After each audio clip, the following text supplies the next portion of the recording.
Yo, what's up, everybody? It's Superfly Fat Guy 859 coming at you again. And I'm coming at you with a video. I'm not sure what I'll title it, but these are knives that are never going to leave my collection ever. These are just knives that I'm always going to have, never going to get rid of. Right off the bat, I'm going to tell you this might be a very long video because I have a story on each one of these knives. And I figured I'd share it with you and tell you that's why I'm not ever going to get rid of them. So let's see. We'll just start off. We'll start off over here. This is a knife from Dark Wolf Knives, and he sent me a bunch of knives to do a giveaway on a while back. I did the giveaway. I kept a knife. Actually, I kept one of the knives that he gave me that was kind of like a elongated Kiridashi, and then I kept this one.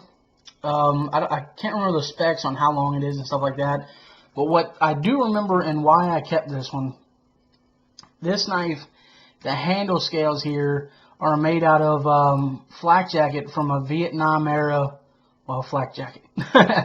And that just drew me to this knife. I absolutely love it because of that. Then I had this knife. I sent it off to StumpGreenwood, and he made me this awesome sheath for it.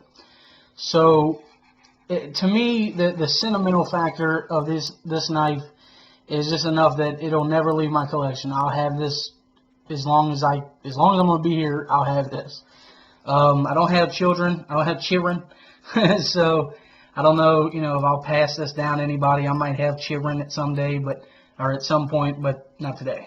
So, but I love it, and like I said, it'll never leave my collection. The next one, GT Knives, here on YouTube, made me this knife for my birthday a couple years ago, 2013, I think. It's got a little deer head on it. I don't know how well you can see that. I'm trying to get it. There we go. And then he put my name in the leather. Now, mind you, this was, early into his knife making career. I don't know if he still makes knives, but this was like an early thing. I've always been a huge fan of Gavin's. I don't know what happened to him. He doesn't do a lot of videos anymore, but I love the kid. He's just an awesome kid. I think more kids these days should be like him. He's just an excellent guy, an excellent kid. He has, the right values, and he's a hard-working little bastard, too. But anyway, he made this knife, and I just thought it was absolutely amazing, and it's one of those that will never, ever leave my side. The paracord wrapped it, and then kind of burned it to give it that hard plastic kind of feel. And it's rude and crude. It's all, it's a blank steel. Convex grind, but I just love the thing, man. I just absolutely love it. Got some jimping up here, and it was so cool that he made this knife and sent it to me for my birthday. Like, I just thought that was amazing. And he lives in Canada, by the way, so then he paid the outrageous shipping price to get it to me, and I just thought that was the coolest thing. So that will never leave my side. Well, as all of these. The next one, I just did a review on this. I don't know when you see it or if you've already seen it. The Makusta from the Fatman. I love this thing. Absolutely love it. It's just one of those things. The Fatman gave it to me. It's he sent me plenty of knives. He sent me, a bunch of sand removes and stuff like that. Here's the 723 that I keep here next to the computer. He sent me a bunch of knives, but there's just something about this one that, I feel like he really liked this knife, and he sent it to me as a gift, and that means a lot to me, man. So that'll, never leave my side. I feel like I'm going to say that a lot. The next one, this one's probably got the most history, or one of them. This was, okay, back in the day, I had won a giveaway from Country Boy Prepper. And it was a Glock 40 caliber fun stick, and he filled it full of 40 caliber ammo. And I'm going to leave a link in the description to everybody that I mentioned in this video. So definitely go check them all out if you haven't. But anyway, he sent me the ammo. You know, I had wanted, but I didn't have a 40 cal Glock. And Bucks Fan 10 did, and maybe he still does. I'm not sure. I talked to him on text, but he's just not on YouTube anymore. I don't know if he still watches videos, brother. If you watch this, text me and let me know that you watched it. But anyway, he sent me the Griptilian, the regular bladed Griptilian with the I think it's a drop point blade, and I had it for a while. And then I ended up winning another contest a long time after that by RPMIdaho, and he sent me the sheep's foot black-handled version. And I just really wanted this combination. I think the only way to get this combination is if you either buy them two and do what I did, or if you make it custom. I think that's the only way to get this combination: the sheep's foot blade and the orange handle. But anyway, I just took the blades, I swapped the blades and the handles and made this one. And then I contacted Benchmade and got the 275 Adamas clip. That is the low riding pocket clip. And just, you know, just all of that history combined, I'll never get rid of this, man. I love it. Plus, these two here were my first two Grail knives when I got into knives. And now that I have them, I just don't want to get rid of them. Another Bucks fan story is I got into, okay, when I finally decided I was going to spend over $100 for a knife, I got in it too late because these were actually obsolete. You couldn't find them anywhere. Now they show up a lot more now, and you can get them a lot easier. But when I really wanted one of these, whatever it was, a year and a half ago, 2 years ago, something like that, they were so obsolete, man. It was ridiculous. People were on waiting lists for months. It was nuts. And I think he had the black one and the brown handled one, the Sprint Run brown handled one. And he had been on an email list with Blade HQ. And when this came up, he just jumped on it. Well, then he wrote me, or he sent me a text, and he said, "Hey, brother, I know you was looking for one. I tell you what, just send me the money, and I'll have it rerouted to your house." And I thought that was so awesome, man. Like, he could have got another knife, another paramilitary too, but instead he decided to reroute it to me. And I gave him the money, and then he only wanted what it cost, and I went ahead and sent him the money for shipping too, because, you know, he paid for it. I'm paying for the knife. I pay for shipping too. So I sent him the full amount, and it was just one of those things, like, he didn't have to do that, but he did. And then on top of the fact that it's, you know, it was my first Grail knife. It's just one of those things that'll never leave my side. This is a cool little thing. It's Serene Madness had taken an old steak knife and made these cool little handles. This is all handmade and with no real equipment at all. I mean, this is all hand done in like his living room at his desk. And I thought it was so cool. I mean, I don't remember what the steel is, or the pins are. I don't remember what they are.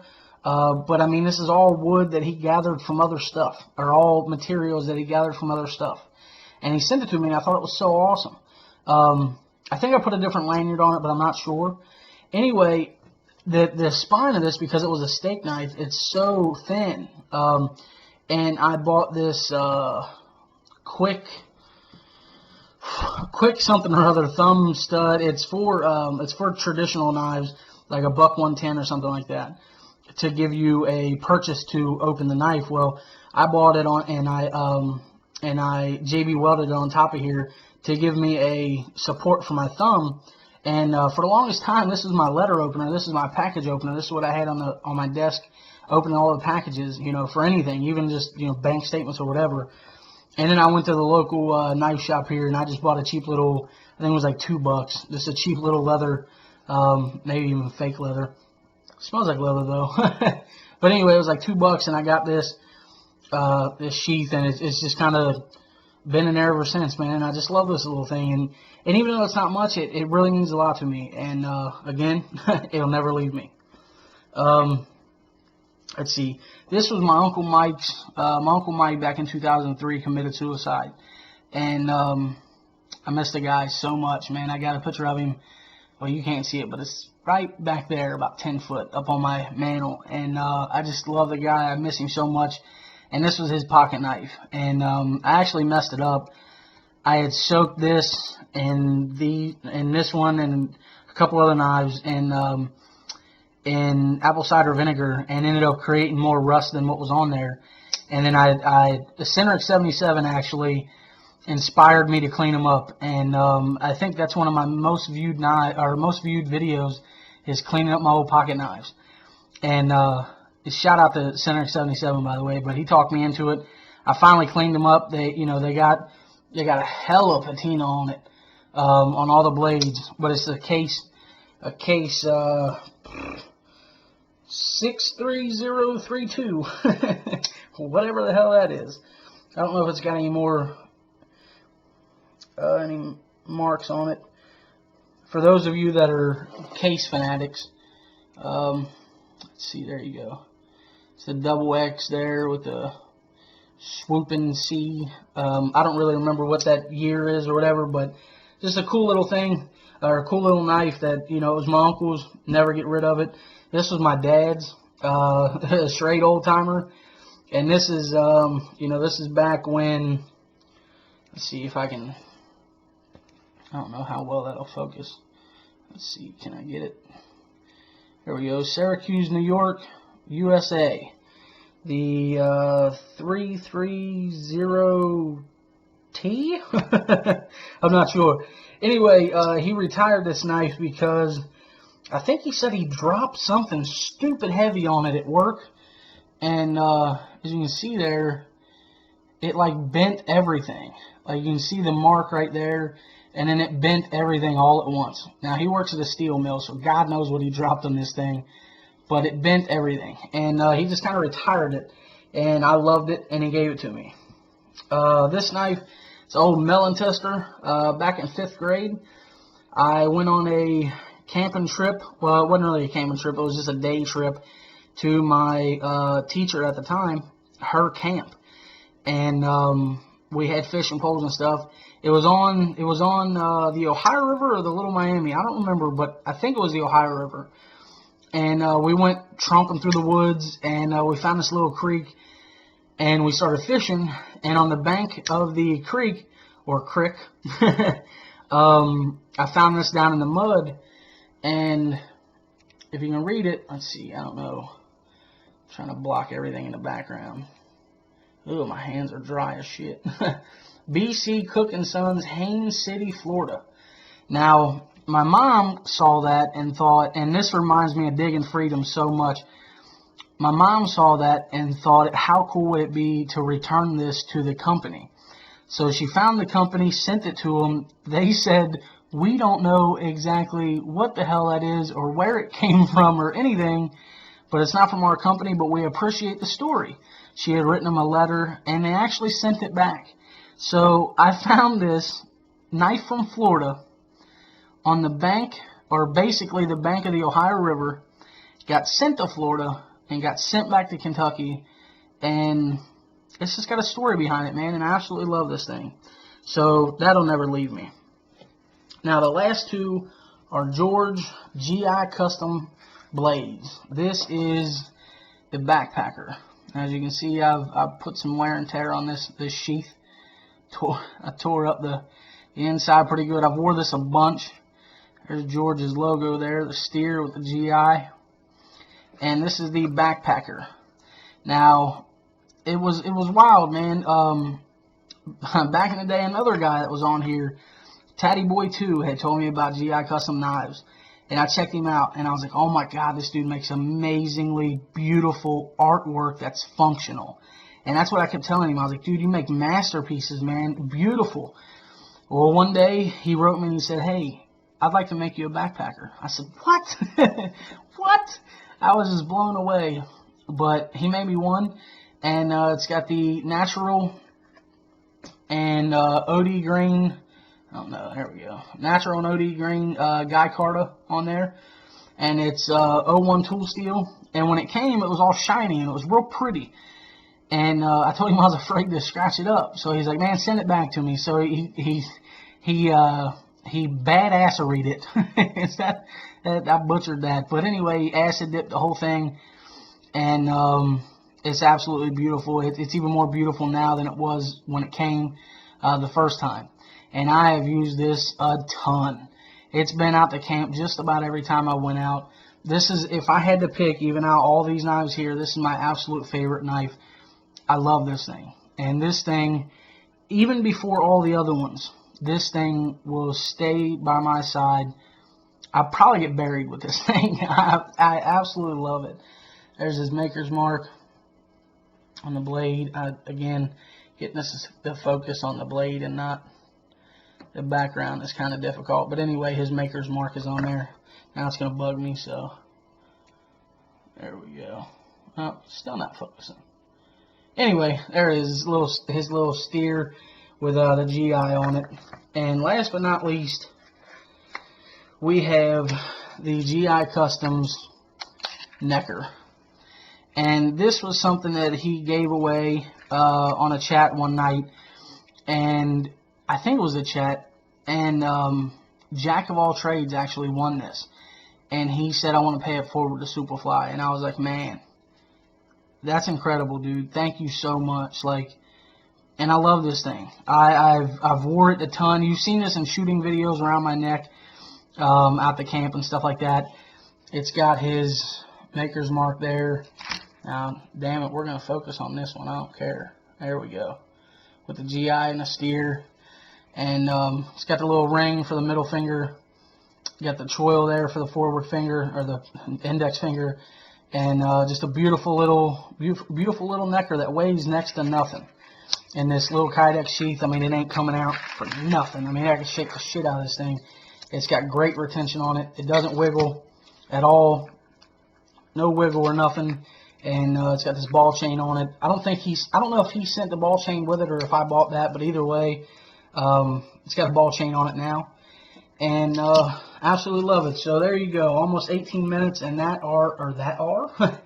those are the knives that will never leave my side. I absolutely love them. They all have history for me, and they're all extremely sentimental to me. And I love them. They'll never leave my collection. So anyway, guys, if you want to do some VRs, that'd be cool. Do some VRs and tell me, post it in the comments or whatever, and tell me your most sentimental, your most loved knives, the ones that'll never leave your collection no matter what. I think that'd be really cool, man. So this is a tag to anybody watching this that wants to do it. Leave me a comment, and with your, like I said, if you do a VR, post it down in the comments. I'll watch it, and show me yours. So anyway, guys, everybody, take her easy.